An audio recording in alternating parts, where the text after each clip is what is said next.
એકવાર ભગવાન શિવજી કૈલાસ પર્વત ઉપર બેઠા હતા. ત્યારે માતા પાર્વતી ભગવાન શિવજી પાસે ગયા અને કહેવા લાગ્યા કે હે પ્રભુ, મારા 3 પ્રશ્નો છે, તેનો ઉત્તર આપીને મને સંતુષ્ટ કરો. ત્યારે ભગવાન શિવજીએ કહ્યું કે હે દેવી પાર્વતી, તમે તમારા 3 પ્રશ્નો જણાવો.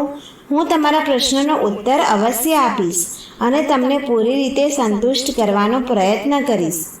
ત્યારે માતા પાર્વતી કહેવા લાગ્યા કે હે પ્રભુ, મારો પહેલો પ્રશ્ન છે કે આ સંસારમાં પાપ કેવી રીતે ખતમ થઈ શકે, અને મારો બીજો પ્રશ્ન છે કે પાપ અને પુણ્યની ગવાહી કોણ આપે છે, અને મારો ત્રીજો પ્રશ્ન છે કે ધન અને શક્તિમાંથી કઈ મોટી વસ્તુ છે.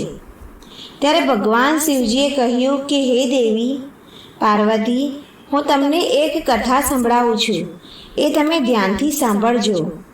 દર્શક મિત્રો, તમે આ કથા સાંભળી રહ્યા હોય તો આ કથાને અંત સુધી ધ્યાનથી સાંભળજો, કેમ કે કથાને અધૂરી છોડીને જવાથી અધૂરું જ્ઞાન પ્રાપ્ત થાય છે, જે આપણા માટે કોઈ કામનું નથી હોતું. હવે ભગવાન શિવજી કહે છે કે હે દેવી પાર્વતી, એક નદી કિનારે જંગલમાં જંગલી ડાકુ રહેતા હતા, અને એ લોકો સામાન્ય લોકોને લૂંટીને પોતાનું જીવન નિર્વાહ ચલાવતા હતા, અને લૂંટફાટ તેનું મુખ્ય કાર્ય હતું. તેમનો સરદાર ખૂબ જ નિર્દય હતો, પરંતુ તેમને કોઈ સંતાન ન હતું. એટલા માટે તેની પત્ની ખૂબ જ દુઃખી હતી. ભગવાન શિવજી કહે છે કે તેમની પત્નીએ એક દિવસ સરદારને કહ્યું કે તમે તો ડાકુઓના નેતા છો, ધન લૂંટીને લાવો છો, પરંતુ આપણા પછી આનો માલિક કોણ થશે, અને ખાવાવાળું કોઈ નહીં હોય. આપણે તો કોઈ સંતાન પણ નથી, તો પછી આ પાપની કમાઈનું શું થશે? તમે એકવાર આ વાત પર વિચાર કરીને જુઓ. આ સાંભળીને ડાકુઓનો સરદાર તેની પત્નીને કહેવા લાગ્યો કે તો શું કામ દુઃખી થાય છે? હું લોકો પાસેથી લૂંટપાટ કરું છું અને તેમનું ધન લૂંટીને લાવું છું. એવી જ રીતે ક્યારેક કોઈનું બાળક લૂંટીને તારી ગોદમાં રાખી દઈશ, ત્યારબાદ તારી સંતાનની કમી પૂરી થઈ જશે. તેમની પત્ની ખૂબ જ દયાવાન હતી, એટલે તે કહેવા લાગી કે પતિદેવ, તમે કેવી વાત કરો છો? જરા વિચારો કે એ માની હાલત કેવી થાય છે, જેનું બાળક તમે એની ગોદમાંથી છીનવી લેશો અને મને આપશો. આવી રીતે તેમની પત્નીની વાત સાંભળીને સરદાર કહેવા લાગ્યો કે તે શું કરી લેશે? થોડી વાર રડી લેશે, ત્યારબાદ સંતોષ કરી લેશે. જ્યારે તેનું બીજું બાળક થઈ જશે, ત્યારે આ બાળકને તે ભૂલી જશે. તું જરા વિચાર કર, તેને તો બીજું બાળક થઈ જશે, પરંતુ આપણે તો ક્યારેય બાળક થવાનું નથી. એટલા માટે તારી ખુશી માટે મારે આવું જ કરવું પડશે. ત્યારે જ તારી ખાલી ગોદ ભરી શકાશે. અને તારી ગોદમાં બ્રાહ્મણનું બાળક ચોરીને તેમની પત્નીને આપી દીધું, અને આ પત્નીએ તે બાળકનું નામ રત્નાકર રાખ્યું. સમય વીતતો ગયો અને બાળક મોટું થતું ગયું.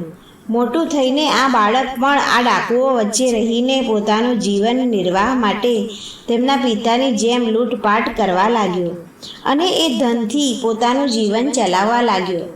હવે ભગવાન શિવજી કહે છે કે દેવી પાર્વતી, તમારો પહેલો પ્રશ્ન હતો કે પાપનો ઘડો કેવી રીતે ફૂટે છે. તો જુઓ, હવે આ ક્રૂર સિંહ વૃદ્ધ થયો અને તેનો પાપનો ઘડો ભરાઈ ચૂક્યો હતો. એટલે આ ક્રૂર સિંહનું શરીર રોગથી ગ્રસિત થયું. ત્યારબાદ તેનું ભયાનક મૃત્યુ થયું. ત્યારબાદ તે યમરાજાના દરબારમાં પહોંચ્યો, જ્યાં તેને ગરમ તેલમાં સ્નાન કરાવ્યું. આનાથી તેની ઘણી પ્રકારની યાતનાઓ સહન કરવી પડી. હવે ભગવાન શિવજી કહે છે કે તમારા બંને સવાલના ઉત્તર આ જ કહાનીમાંથી મળવાના છે. તમે ધ્યાનથી સાંભળજો. પિતાના મૃત્યુ બાદ પુત્રએ તેમનું કામ વધારી દીધું. જે કામ પિતા કરતા હતા એ જ કામ હવે રત્નાકર કરવા લાગ્યો. હવે તે લૂંટપાટ કરતો અને લોકોના દિલ દુભાવતો હતો. જ્યારે આ રત્નાકર ધન લૂંટીને ઘરે લાવતો, ત્યારે તેની માને ખૂબ જ દુઃખ થતું. ભગવાન શિવજી કહે છે કે જ્યારે આ પુત્ર મોટો થયો એટલે તેના વિવાહ કર્યા અને તેના ઘરમાં એક બાળકનો જન્મ થયો. હવે જંગલમાં જે કોઈ યાત્રી આવતા જતા તેમનો સામાન અને ધન લૂંટી લેવામાં આવતું હતું. હવે સમય ધીરે ધીરે વીતતો ગયો.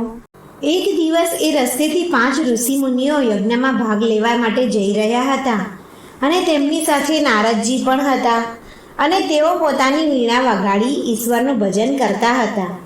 આ તમામ મહાત્માઓને કોઈ પણ વાતનો ડર ન હતો. તેમની પાસે કોઈ ધન ન હતું, એટલા માટે તેઓ પૂરી રીતે નિર્ભય હતા. હવે જ્યારે રત્નાકરે આટલા બધા સાધુઓને એક સાથે આવતા જોયા તો તેના મનમાં ખ્યાલ આવ્યો કે આજે અન્ન અને ધનનો ખજાનો મળવાનો છે. આ સાધુઓ તેના યજમાનો પાસેથી ઘણું બધું ધન કમાઈને લાવ્યા હશે અને આજે હું આ લોકોને લૂંટીને ઘણું બધું ધન પ્રાપ્ત કરી લઈશ. હવે આવું જ વિચારીને રત્નાકર પોતાના હથિયારો લઈને અચાનક આ સાધુઓ સામે આવ્યો અને જોરથી બોલવા લાગ્યો કે હે સાધુઓ, તમારી પાસે જે કાંઈ પણ અન્ન અને ધન અને વસ્ત્ર હોય તો તે મને આપી દો, અહીંયા રાખી દો. ચૂપચાપ અહીંથી નીકળી જાઓ અને કદાચ તમે જરા પણ વિરોધ કરશો તો એક એક કરીને તમામને મારી નાખીશ. હવે ડાકુઓની વાત સાંભળીને સાધુ મહાત્મા ડરવા લાગ્યા. તમામ સાધુઓ વિચારવા લાગ્યા કે ડરવાથી સંકટનું સમાધાન થશે નહીં, મળે નહીં. નારદજીએ સાહસ કરીને કહ્યું કે ભાઈ, અમે તો સંન્યાસી સાધુઓ છીએ, અમારી પાસે ધન ક્યાંથી હોય? અમે લોકો એક યજ્ઞમાં જઈ રહ્યા છીએ અને એ યજ્ઞની સમાપ્તિ પછી જ અમને કોઈ દક્ષિણા મળશે. અત્યારે તો અમારી પાસે કંઈ જ નથી. સાધુઓની વાત સાંભળીને રત્નાકર બોલ્યો કે મારે જ્ઞાનની નહીં, ધનની જરૂર છે અને હું જાણું છું કે તમે તમારા તંબુરામાં ધન છુપાવીને રાખ્યું છે, એટલે ચૂપચાપ મને ધન આપો. ત્યારે નારદજીએ વિચાર્યું કે આ વ્યક્તિ તો બુદ્ધિમાન અને ચતુર છે, એટલે આને સીધી રીતે સમજાવવાનો કોઈ બીજો રસ્તો કાઢવો પડશે. ત્યારબાદ નારદજીએ રત્નાકરને કહ્યું કે કૃપા કરીને મારી વીણા ના તોડો. અમારી પાસે જે કાંઈ છે એ બધું જ અમે તમને આપીશું. ત્યારબાદ નારદજીએ કહ્યું કે તમે જે આ લૂંટપાટ કરો છો તે ખરાબ કામ છે અને આનાથી તમને પાપ લાગે છે. જે લોકો માટે તમે આ ધન લૂંટી રહ્યા છો અને જે લોકોને તમે આરામથી ખવડાવો છો, એકવાર એ લોકો પાસે જાઓ અને તેમને પૂછો કે શું તે આ મારા પાપના કર્મોના ભાગીદાર બનશો? પછી મારે એકલા જ આ પાપ કર્મનું ફળ ભોગવવું પડશે. ત્યારે આ ડાકુ સાધુઓને કહેવા લાગ્યો કે શું તમે મને મૂર્ખ બનાવી રહ્યા છો? હું અહીંથી મારે ઘરે જાઉં અને તેને પૂછીને પાછો આવું, ત્યાં સુધીમાં તો તમે અહીંથી ભાગી જશો. આવી રીતે રત્નાકરની વાત સાંભળીને નારદજીએ કહ્યું કે નહીં, એવી વાત નથી. તમે એક કામ કરો, તમે આ રસ્સીથી અમને આ વૃક્ષ સાથે બાંધી દો, ત્યારે તમને અમારા પર વિશ્વાસ થશે. હવે રત્નાકરને આ વાત સમજાઈ ગઈ એટલે તેમણે તમામ સાધુઓને રસ્સી લઈને એક વૃક્ષ સાથે બાંધી દીધા અને ઘરે જઈને ઘરના તમામ સભ્યોને બોલાવીને પૂછ્યું કે આજે હું તમને એક વાત પૂછવા આવ્યો છું. લોકોને લૂંટવા મારવા એક ખરાબ કામ છે અને ખરાબ કામનું ફળ ખરાબ જ હોય છે. લૂંટપાટથી આવેલા ધનના જેવી રીતે આપણે બધા એકસાથે ભાગીદાર થઈએ છીએ, શું આવી જ રીતે મારા પાપ કર્મના ભાગીદાર તમે લોકો પણ બનશો? ત્યારે તમામ લોકોએ જવાબ આપ્યો કે પોતાના કર્મનું ફળ પોતે જ ભોગવવું પડે છે. કર્મના ફળમાં કોઈનો ભાગીદાર નથી થતો. તારું કામ છે કે તારા પરિવારનું પાલન પોષણ કરવું. હવે એ તારે વિચારવાનું છે કે તારે કેવી રીતે કર્મ કરીને તારા પરિવારનું ભરણ પોષણ કરવું છે. તારા કમાયેલા ધન દ્વારા અમે બધા ખાઈએ છીએ, પરંતુ તારે એ વિચાર કરવો જોઈએ કે આ ધન તું કેવી રીતે કમાઈને લાવી રહ્યો છે. કેમ કે કદાચ તું ખરાબ કર્મોથી ધન પ્રાપ્ત કરીને લાવી રહ્યો છો તો આ પાપ કર્મનું ફળ પણ તારે એકલાએ જ ભોગવવું પડશે. એમાં કોઈ તારો ભાગીદાર થવાનું નથી. પરિવારની આવી વાતો સાંભળીને રત્નાકરની આંખો ખુલી ગઈ ત્યારબાદ તે સાધુઓ પાસે આવ્યો અને કહેવા લાગ્યો કે મારી મા, પુત્ર અને પત્નીએ મારા પ્રશ્નના ઉત્તર એવો આપ્યો છે કે તારા પાપ કર્મનું ફળ તારે એકલાએ જ ભોગવવું પડશે. ત્યારે રત્નાકરની વાત સાંભળીને નારદજીએ કહ્યું કે પાપ કર્મના પરિણામનું કોઈ ભાગીદાર નથી થતું, તો પછી તું તારા જીવનને બરબાદ શું કામ કરે છે? એટલે આવા ખરાબ કર્મોનો ત્યાગ કરીને કોઈ શુભ કર્મ કરવાની કોશિશ કર. હવે આવી રીતે નારદજીના ઉપદેશ સાંભળીને રત્નાકરે આ સાધુઓને છોડી દીધા અને નારદજીના પગ પકડી લીધા અને કહેવા લાગ્યો કે હે મહાત્મા, તમે મારી આંખો ખોલી દીધી છે. આજથી હું મારા જીવનની દિશા બદલી દઈશ. હવે મારા પરિવાર સાથે મારે કોઈ સંબંધ નથી રહ્યો. કૃપા કરીને મને તમારી સાથે લઈ જાઓ અને સાચો માર્ગ બતાવો. આવી રીતે રત્નાકરે નારદજી સાથે રહેવાનો નિશ્ચય કર્યો અને નારદજીએ તેને શિક્ષા અને જ્ઞાન આપ્યું અને તપ કરવાની વિધિ જણાવી. ત્યારબાદ રત્નાકર તપ કરવા લાગ્યો. એક દિવસ નારદજીએ રત્નાકરને કહ્યું કે રત્નાકર, તારી સાધના અને તપસ્યા સફળ થઈ છે. તે પાપનો ત્યાગ કરીને પ્રેમનો માર્ગ અપનાવ્યો છે. આ સંસારમાં ધન અને શક્તિની સાથે સૌથી મોટી વસ્તુ છે પ્રેમ. પ્રેમથી આપણે કોઈને પણ આપણા વશમાં કરી શકીએ છીએ.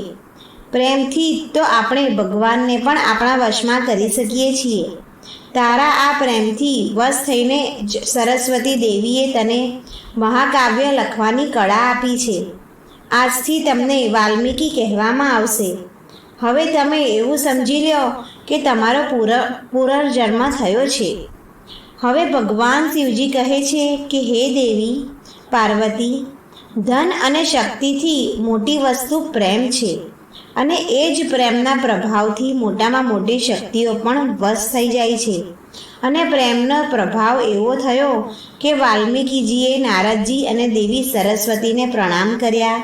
ત્યારબાદ તેમને ભગવાન શ્રી રામના જીવન ચરિત્ર પર રામાયણ જેવું મહાકાવ્ય લખ્યું, જેને આપણે વાલ્મીકી રામાયણના નામથી જાણીએ છીએ.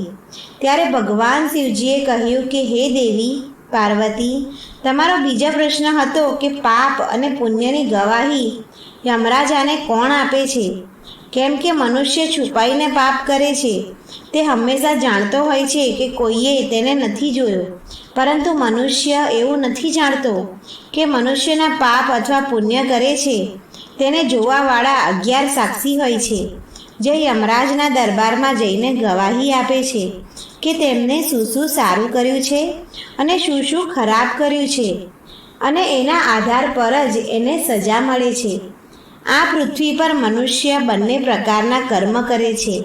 સારા કર્મો પુણ્યના રૂપમાં અને ખરાબ કર્મો પાપના રૂપમાં ઓળખાય છે. કોઈ પણ મનુષ્યને પોતાના જીવનમાં કરેલા પુણ્ય અથવા પાપ કર્મનું પરિણામ તેમના જીવનમાં અથવા મૃત્યુ બાદ ભોગવવું જ પડે છે. જન્મ અને મૃત્યુના ચક્કરમાં આપણે એકલા જ ફસાઈએ છીએ અને પાપ પુણ્યની ફળ એકલા જ ભોગવીએ છીએ. આપણે ખુદ જ અલગ અલગ પ્રકારના કષ્ટ સહન કરવા પડે છે અને મોક્ષની પ્રાપ્તિ પણ એકલાએ જ કરવી પડે છે, કેમ કે આ દુઃખને આપણે આપણા પરિવાર સાથે વહેંચી નથી શકતા. આપણે આ દુનિયામાં એકલાનો જ જન્મ લઈએ છીએ અને મૃત્યુ બાદ પરલોકની યાત્રા પણ આપણે એકલાએ જ કરવાની હોય છે. પરિવારના લોકો તો સ્મશાન ઘાટ સુધી જ આપણો સાથ આપે છે. સ્મશાન ઘાટ પહોંચતા જ આપણા શરીરનો અગ્નિ સંસ્કાર કરવામાં આવે છે, પરંતુ એ વ્યક્તિના પાપ અને પુણ્ય કર્મ તેની સાથે જાય છે. અહીંયા દરેક મનુષ્યના મનમાં એક સવાલ ઉઠતો હોય છે કે જ્યારે કોઈ સારા કર્મ છુપાઈને કરે છે તો પછી તેના ખરાબ કર્મોનો સાક્ષી કોણ થાય છે? કોણ તેના સારા અને ખરાબ કર્મો જોઈને ગવાહી આપે છે કે તેમને કેટલા પુણ્ય અને કેટલા પાપ કર્યા છે? ભગવાન શિવજીએ કહ્યું કે દેવી પાર્વતીને કહ્યું કે પાપ અને પુણ્યની ગવાહી યમરાજને કોણ આપે છે એને ધ્યાનથી સમજી લો. જેવી રીતે ચંદ્રમા દિવસે અને સૂર્યને રાત્રે નથી જોઈ શકાતા, પરંતુ એ બંને હંમેશા મોજૂદ હોય છે, એવી જ રીતે સંસારમાં કંઈક પણ એવું હોય છે જે હંમેશા આપણી સાથે રહે છે. અને તેના લીધે જ્યારે કોઈ મનુષ્ય ખરાબ કર્મ કરે છે તો એની સૂચના ધર્મરાજને આપે છે, અને આ સૂચનાના આધારે જ પ્રાણીને એના કર્મનો દંડ અવશ્ય મળે છે. જ્યારે કોઈ વ્યક્તિ સારા અથવા ખરાબ કર્મ કરે છે ત્યારે તે પોતાના મનમાં એવું વિચારતો હોય છે કે હું મારા કર્મો લોકોથી છુપાવીને કરી રહ્યો છું, પરંતુ એને ખબર નથી હોતી કે તેના આ કર્મોને જોવાવાળા 11 સાક્ષી હોય છે. હવે હું તમને એ જણાવું છું કે આ 11 સાક્ષી કોણ છે, જે મનુષ્યના દરેક કર્મો ઉપર હંમેશા નજર રાખે છે. એ સાક્ષી છે દિવસ, રાત્રિ, સૂર્ય, ચંદ્ર, અગ્નિ, પૃથ્વી, જળ, વાયુ, દિશાઓ, આકાશ અને ઇન્દ્રિયો. આ 11 એવા સાક્ષીઓ છે જેમાંથી દરેક સમયે કોઈને કોઈ મનુષ્યના સારા અથવા ખરાબ કર્મ ઉપર નજર રાખે છે અને યમરાજને જણાવે છે, જેના આધારે જ મનુષ્યના કર્મોનું ફળ તેને પ્રાપ્ત થાય છે. એટલા માટે મનુષ્યએ ક્યારેય પણ દુષ્ટ કર્મ ન કરવા જોઈએ. હવે ભગવાન શિવજી કહે છે કે હે દેવી પાર્વતી, તમારો ત્રીજો સવાલ એ જ હતો કે ધન અને શક્તિમાં સૌથી મોટી વસ્તુ શું છે? તો આ કહાનીમાં તમે સમજી લીધું હશે કે ધન અને શક્તિ કરતાં મોટી વસ્તુ પ્રેમ છે. પ્રેમમાં ખૂબ મોટી શક્તિ હોય છે.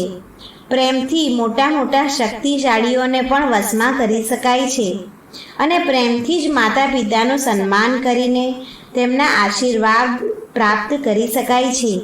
જીવનની ખુશીઓમાં વધારો કરી શકાય છે. આ કહાની સંભળાવતા સમયે અમારાથી કદાચ કોઈ ભૂલ થઈ રહી હોય તો ક્ષમા કરજો, અને આ કહાની પસંદ આવી હોય તો તમારા મિત્રો સાથે શેર કરજો, અને નવા હોય આ ચેનલ પર તમે નવા હોય તો સબસ્ક્રાઈબ જરૂર કરજો. હર હર મહાદેવ.